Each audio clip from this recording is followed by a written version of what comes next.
যাই হোক, ওই যে এটা একটা রেড মালটা বলে এই ফলটা সংগ্রহ করা। গাছটা খুব দুর্বল, টপ থেকে তুলে মাটিতে লাগিয়েছি, তো কতটুকু রেড হয় সেটাই দেখার।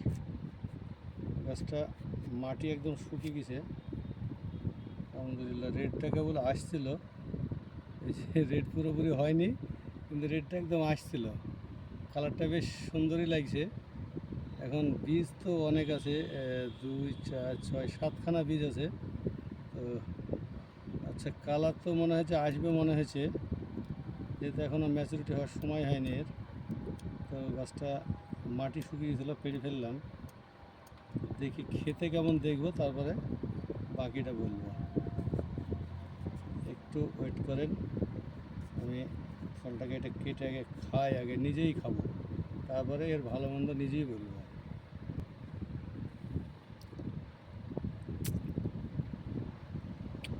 সত্যি দাদা, মন থেকে বলছি, অসাধারণ টেস্ট, একদম অসাধারণ, খাওয়ার মতো জিনিস, একদম মন থেকে সত্যি কথা বলছি।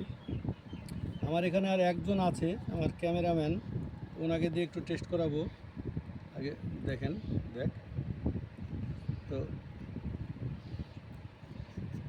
এটা, হ্যাঁ কেমন বল? হেভি খেতে, হেভি, বাস্তবে এটা অসাধারণ খেতে, এর গ্যারান্টি আমার। কারণ আমার এখানে আমি যেটা সত্য কথা সেটাই বলি, আর যে গাছটা দিই সেটা যা বলে দেবো তাই হবে, আলাদা কিছু হবে না।